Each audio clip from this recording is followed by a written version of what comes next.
മാടമൺ ഋഷികേശ ക്ഷേത്രത്തിലെ 10ാമത് മഹോത്സവം വിപുലമായ ചടങ്ങുകളോടെ സമാപിച്ചു. മീനം 31 മുതൽ മേടം 10 വരെയാണ് ഇത്തവണത്തെ ഉത്സവം നടന്നത്. മേടം 1 മുതൽ 7 വരെ സപ്താഹ യജ്ഞവും തുടർന്നുള്ള ദിവസങ്ങളിൽ 10ാമത് മഹോത്സവത്തിന്റെ മറ്റു വിപുലമായ പരിപാടികളും സംഘടിപ്പിച്ചിരുന്നു. ക്ഷേത്രസന്നിധിയിൽ നടന്ന പുതുക്കലം വഴിപാടിൽ നാടിന്റെ നാനാഭാഗങ്ങളിൽ നിന്നുള്ള നിരവധി ഭക്തജനങ്ങൾ പങ്കെടുത്തു. പുതിയ മൺപാത്രങ്ങളിൽ അരി നിറച്ചു കൊണ്ടുവരുന്ന ഭക്തജനങ്ങൾക്ക് ക്ഷേത്രത്തിൽ നിന്നും നിവേദ്യമാക്കി നൽകുന്ന ചടങ്ങാണ് പുതുക്കലം വഴിപാട്.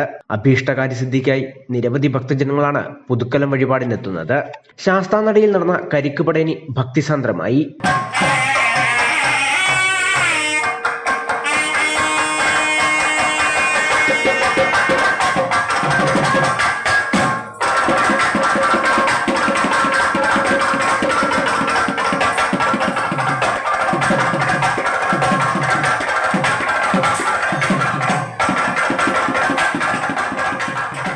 പൂതംകര പഞ്ചാരിമേള സംഘത്തിന്റെ മാടമൺ ആൽത്തറ മേളം ശ്രദ്ധേയമായി.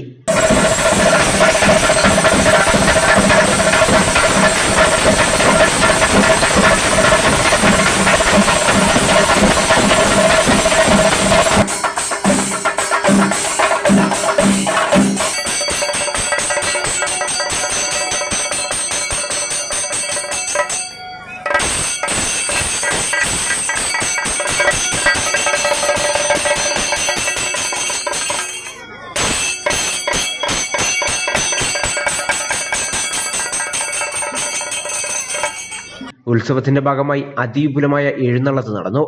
ഗജരാജൻ ചെറുകോൽപ്പുഴ മഹാലക്ഷ്മി ശിവൻ ഋഷികേശദേവന്റെ തിടംപേറ്റി. എഴുന്നള്ളത്ത് ക്ഷേത്രത്തിൽ നിന്നും പുറപ്പെട്ട് പൂവത്തുമൂട് നാഗരാജ ക്ഷേത്രം വരെയും തിരികെ കോട്ടപ്പാറ മഹാദേവ ക്ഷേത്രത്തിലെത്തി ആഘോഷപൂർവ്വം ക്ഷേത്രത്തിലേക്ക് ആനയിച്ചു. നരിയാപുരം ഇണ്ടിളയപ്പൻ ക്ഷേത്രകലാപീഠത്തിന്റെ വേലകളി, വടക്കൻ പറവൂർ മേളപ്പുലിമിയുടെ ചെണ്ടമേളം, ആനന്ദപുരം ഉദിമാനം നാടൻ കലാസംഘത്തിന്റെ തെയ്യം, തൃശൂർ വടക്കുംനാഥൻ കലാസമിതിയുടെ വേഷങ്ങൾ, മെഴുവേലി ഐഡിയ കലാസമിതിയുടെ കരകം, പമ്പമേളം, കൊട്ടകാവടി, എറണാകുളം കലാസംഘത്തിന്റെ ഗരുഡൻ പറവ, ആവണി കലാസമിതിയുടെ കൈകൊട്ടിക്കളി, ശിവദുർഗ വിളയാട്ടം, ഉത്സവ ഫ്ലോട്ട് എന്നിവ എഴുന്നള്ളത്തിന് മികവേകി.